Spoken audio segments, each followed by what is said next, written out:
Berjumpa jemaat GKI Sekelasi Solo. Lama ya kita tidak berjumpa, tidak bertatap muka, dan hari ini saya mengajak kita untuk menikmati taman kecil yang ada di halaman gereja GKI Sangkra, tepatnya di sebelah konsistori. Bapak Ibu, sebelum kita membaca dan merenungkan firman Tuhan, mari kita berdoa. Tuhan, hari ini kembali kami anak-anak-Mu ingin mendengarkan suara kebenaran Tuhan yang terus-menerus mencerahkan kami, memberitahukan kepada kami kehendak Tuhan. Kiranya Roh Tuhan menolong setiap kami dimanapun kami berada dan kapanpun kami mengambil saat teduh ini, menolong setiap kami agar kami mengerti firman Tuhan dengan baik dan kami juga dimampukan untuk melaksanakan firman Tuhan. Terima kasih, dalam nama Tuhan Yesus kami berdoa. Amin. Bapak Ibu, mari kita baca Injil Tuhan Yesus menurut Lukas pasal 6 ayat 12 sampai ayatnya yang ke-19. Pada waktu itu pergilah Yesus ke bukit untuk berdoa, dan semalam-malaman ia berdoa kepada Allah. Ketika hari siang, ia memanggil murid-muridnya kepadanya, lalu memilih dari antara mereka 12 orang yang disebutnya rasul. Simon yang juga diberinya nama Petrus, dan Andreas saudara Simon, Yakobus dan Yohanes, Filipus dan Bartolomeus, Matius dan Thomas, Yakobus anak Alfeus, dan Simon yang disebut orang Selot, Yudas anak Yakobus, dan Yudas Iskariot yang kemudian menjadi pengkhianat. Lalu ia turun dengan mereka dan berhenti pada suatu tempat yang datar. Di situ berkumpul sejumlah besar dari murid-muridnya dan banyak orang lain yang datang dari seluruh Yudea dan dari Yerusalem dan dari daerah pantai Tirus dan Sidon. Mereka datang untuk mendengarkan dia dan untuk disembuhkan dari penyakit mereka. Juga mereka yang dirasuk oleh roh-roh jahat beroleh kesembuhan. Dan semua orang banyak itu berusaha menjamah dia, karena ada kuasa yang keluar daripadanya, dan semua orang itu disembuhkannya. Demikian jauh pembacaan firman Tuhan, dan yang berbahagia adalah setiap kita yang mendengarkan firman Tuhan dan memeliharanya serta melakukannya. Bapak Ibu, saya memberikan tema untuk bacaan kita ini, selamat menabur. Bapak Ibu, dikisahkan bahwa Tuhan Yesus memilih kelompok inti untuk menjadi murid khusus, seperti pasukan khusus ya Bapak Ibu, untuk menjadi sahabat dan untuk menjadi rekan sekerjanya. Dan ternyata untuk memilih pasukan khusus ini, kelompok inti ini adalah suatu hal yang sangat penting. Itu sebabnya Yesus dikatakan berdoa. Dan doanya itu bukan cuma 1 jam atau 2 jam Bapak Ibu. Lukas melaporkan bahwa Tuhan Yesus berdoa semalam-malaman. Jadi sepanjang malam itu nampaknya Tuhan Yesus tidak tidur. Dia pakai untuk berdoa. Karena besok pagi dia akan melakukan sesuatu hal yang penting. Mengambil keputusan penting. Dari sekian banyak pengikutnya, sekian banyak muridnya, dia harus memilih 12 orang menjadi pasukan khusus atau pasukan inti untuk menjadi sahabatnya, menjadi rekan sekerjanya, menjadi murid yang akan bekerja bersama dengannya dan melanjutkan pekerjaan itu ketika ia tidak ada lagi di tengah-tengah dunia ini. Bapak Ibu, mengapa Tuhan Yesus harus memilih pasukan inti, memilih kelompok inti? Karena Tuhan Yesus harus mempersiapkan para rasul yang akan memerintah atas Israel baru menggantikan bapak-bapak bangsa. Jadi ada bapak bangsa ya Bapak Ibu ya. Entah satu, entah banyak. Nah, dulu merekalah yang memerintah, dalam arti mereka memimpin iman kepada Tuhan.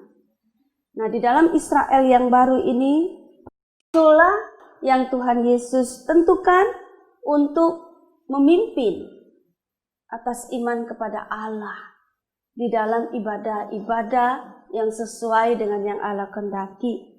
Yang kedua, mengapa kelompok inti ini, pasukan khusus ini dibutuhkan? Karena seluruh gereja akan berkumpul di bawah kepemimpinan para rasul.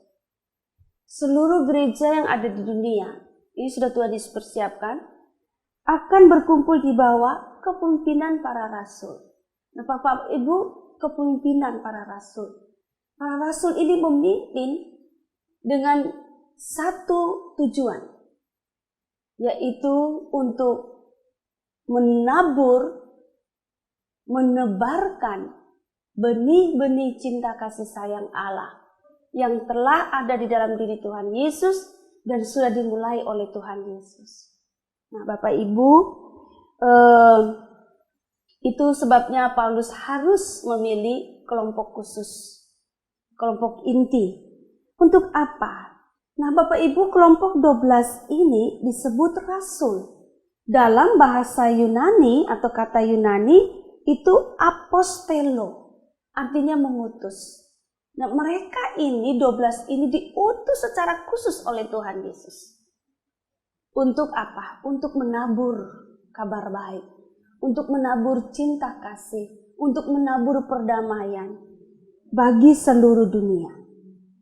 Nah, Tuhan Yesus mengutus 12 rasul ini seperti yang dikatakan tadi untuk menaburkan pekerjaan baik, untuk melaksanakan pekerjaan baik, untuk menyatakan kuasa Tuhan Allah kepada sesamanya. Jadi dua ya Bapak Ibu, untuk mengerjakan pekerjaan baik, yaitu menaburkan cinta kasih, dan juga untuk menyatakan kuasa Tuhan kepada sesama. Penting sekali dua hal ini dilakukan oleh 12 murid ini, lalu nanti dilanjutkan oleh gereja-gereja Tuhan Yesus di seluruh dunia, termasuk kita saat ini, termasuk jemaat-jemaat GKI yang ada di Klasi Solo ini. Utusan ini, pengutusan ini juga untuk kita, yaitu untuk menabur cinta kasih sayang Allah, untuk melakukan pekerjaan baik, dan juga untuk menyatakan kuasa Tuhan. Supaya apa Bapak Ibu? Supaya dunia tahu bahwa di dunia ini ada satu kuasa yang dapat menolong sesama, atau menolong kita semua manusia, bahkan seluruh makhluk hidup, yaitu Tuhan. Nah Bapak Ibu, Tuhan juga artinya ini memberitahu kepada kita bahwa Tuhan tidak hanya memilih 12 murid itu. 12 murid dari pekerjaan mereka, memang Yudas Iskariot sudah digantikan Bapak Ibu setelah Tuhan Yesus bangkit. Mereka melanjutkan pekerjaan ini dan muncullah gereja-gereja di seluruh dunia termasuk kita. Maka itu berarti kita juga dipilih oleh Tuhan. Kita dipilih oleh Tuhan untuk menerima berkat, menikmati berkat keselamatan, berkat cinta kasih dari Allah itu untuk kita, lalu kemudian nanti kita melanjutkan itu kepada sesama kita. Kita dipilih oleh Tuhan untuk kita diperlengkapi oleh Tuhan dengan kuasa Tuhan, agar dengan kuasa Tuhan itu kita bisa menolong orang lain. Nah Bapak Ibu, jadi kita ini adalah murid-murid Tuhan Yesus yang mengerjakan pekerjaan-pekerjaan dan mendapatkan berkat-berkat seperti yang telah murid-murid Tuhan Yesus terima juga. Bapak Ibu, mengenai pekerjaan baik yang harus kita kerjakan dan mengenai kuasa Tuhan yang harus kita nyatakan kepada sesama. Nah, mengenai pekerjaan baik dulu Bapak Ibu. Banyak hal yang dapat kita kerjakan untuk menyatakan pekerjaan baik yang dapat kita lakukan bagi sesama di dunia ini sesuai dengan apa yang Tuhan mau. Tapi saya memberikan contoh dulu Bapak Ibu. Contoh ini contoh negatif. Ada yang mengatakan kepada saya begini. Justru di masa-masa sulit ini kita akan tahu karakter asli seseorang. Di waktu lalu saya mendengar bahwa kita akan mengetahui karakter asli seseorang ketika ia diberikan kedudukan. Atau ketika dia diberikan mengelola uang orang lain. Maka akan ketahuan karakter asli. Tapi beberapa hari yang lalu saya mendapatkan pernyataan bahwa justru di masa sulit ini akan ketahuan karakter asli dari seseorang. Nah Bapak Ibu, ada sebuah pengalaman begini yang bisa kita ketahui karakter asli orang. Jadi gini, ketika katakanlah kita dalam berkeluarga, lalu apa sih yang paling penting salah satunya dalam keluarga itu Bapak Ibu? Ekonomi kan. Kalau bicara tentang ekonomi itu kan berarti bicara tentang ada pekerjaan dan ada usaha. Tetapi Bapak Ibu lihat di masa pandemi ini banyak kepala keluarga barangkali ya kehilangan pekerjaan. Dengan kehilangan pekerjaan maka berarti mempengaruhi ekonomi. Saya juga mengamati di mana-mana tempat ya bahwa ya dalam keluarga itu yang salah satu yang penting adalah ekonomi. Ada pengalaman begini, pada waktu sang suami punya pekerjaan, punya uang, rasanya seluruh keluarga mengasihinya, menyayanginya, memanjakannya.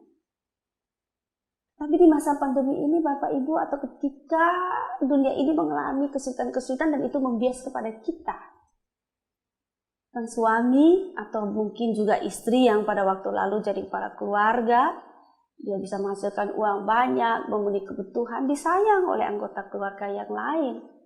Tapi begitu tidak punya pekerjaan, uang juga tidak ada. Apakah seluruh keluarga masih mengasihinya?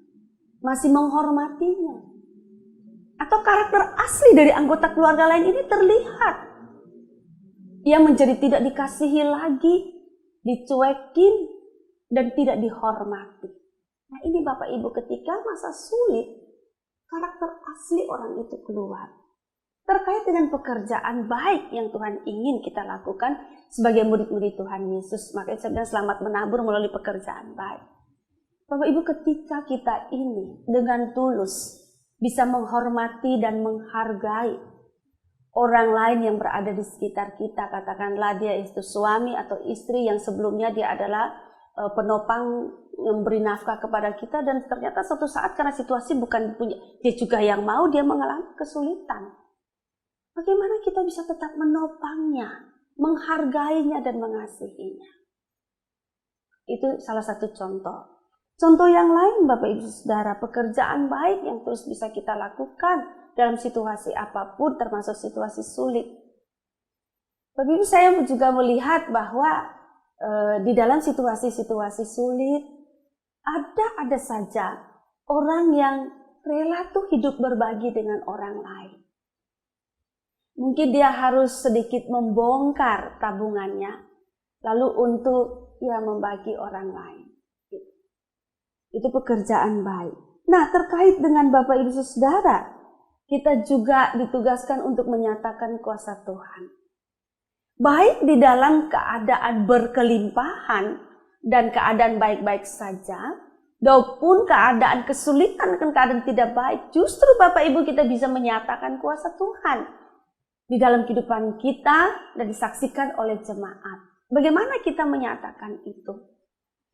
Bapak Ibu, ketika kita susah, mengalami kondisi susah, dan kita masih bisa makan, kita masih bisa pergi, kita masih bisa mengerjakan hal-hal kecil yang kemudian memberikan sedikit penghasilan kepada kita. Dan kita kuat untuk menjalani itu. Ini kita sedang menyatakan kuasa Tuhan. Beda Bapak Ibu kalau kita putus asa, kita terus mengeluh, kita terus comel, kita terus menyalahkan orang lain, dan apalagi meninggalkan Tuhan. Nah ini kita tidak menyatakan kuasa Tuhan. Tetapi di tengah-tengah kesulitan kita tetap bisa bersyukur, kita tetap bisa ceria, bersuka cita, bahkan bisa berbuat baik sedikit kepada sesama. Kita menyatakan kuasa Tuhan, bahwa ada Tuhan di dunia ini, bahwa Dia punya kuasa untuk kita dan juga untuk orang lain. Nah, Bapak Ibu, dengan demikian berarti dalam segala situasi kita tetap bisa menabur pekerjaan baik atau perbuatan baik, juga menabur dengan cara menyatakan kuasa Tuhan yang terus sedang bekerja di dalam kehidupan kita, dalam kehidupan di dunia ini. Kita lihat selalu saja ada jalan-jalan yang Tuhan berikan di dalam Tuhan memeliharakan kita. Seperti orang-orang ini, Bapak Ibu, mereka datang dari berbagai tempat menjumpai Tuhan Yesus. Dan Tuhan Yesus mengobati mereka, dalam arti menyembuhkan mereka, lalu mengusir roh-roh jahat, memberikan kesembuhan. Ini menyatakan kepada kita bahwa kuasa Tuhan dulu ada, sekarang ada, dan selama-lamanya. Ia mau supaya kita menyatakan kuasanya itu melalui kita kepada orang lain. Supaya orang lain terhibur, supaya orang lain tertolong. Jangan pernah putus asa. Siap untuk senantiasa menabur. Tuhan menolong kita semua. Amin. Mari kita berdoa. Tuhan Allah Bapa kami, hari ini Tuhan kembali kami mau mengucap syukur kepadamu. Bahwa di tengah-tengah keterbatasan dan kesulitan-kesulitan kami, Engkau tetap datang menjumpai kami, memberikan kekuatan dan peneguhan iman kepada kami. Bahwa dalam keadaan apapun Engkau tetap mempercayakan kepada kami untuk kami melakukan pekerjaan-pekerjaan baik. Dan di dalam segala situasi Engkau menghendaki agar kami tetap menyatakan kuasa-Mu yang ajaib itu melalui kehidupan kami. Tuhan, tolonglah kami, jemaat-Mu, agar kami teguh, kami kuat untuk melakukan apa yang Tuhan perintahkan kepada kami. Kami berdoa untuk usaha-usaha yang dilakukan baik secara pribadi maupun oleh gereja-Mu sebagai lembaga atau bahkan oleh klasis untuk memeliharakan jemaat-Mu. Tuhan, Engkau memberkati dan menyertai. Seperti salah satunya katalog penjualan yang dikerjakan oleh jemaat-Mu GKI Nusuan dan Kartasura. Oh, Engkau berkatilah jalan ini supaya melalui jalur ini kami dapat berkomunikasi, kami diinformasikan, orang lain diinformasikan mengenai hal-hal yang dibutuhkan. Dan kami saling gotong royong, kami saling mendukung satu dengan yang lainnya di dalam menopang kehidupan. Dan juga Tuhan, jikalau kami saat ini masih memikir-mikirkan jalan keluar untuk menopang kehidupan jemaat, khususnya jemaat-jemaat GKI di Klasis Solo ini, Tuhan memberikan kami hikmat untuk menemukan jalan-jalan Tuhan yang baik, untuk menolong anggota-anggota jemaat dan simpatisan, dan kemudian juga membias di dalam menolong masyarakat yang berada di sekitar Solo Raya ini. Terima kasih, doa kami ini kami naikkan di dalam nama Tuhan kami Yesus Kristus. Amin.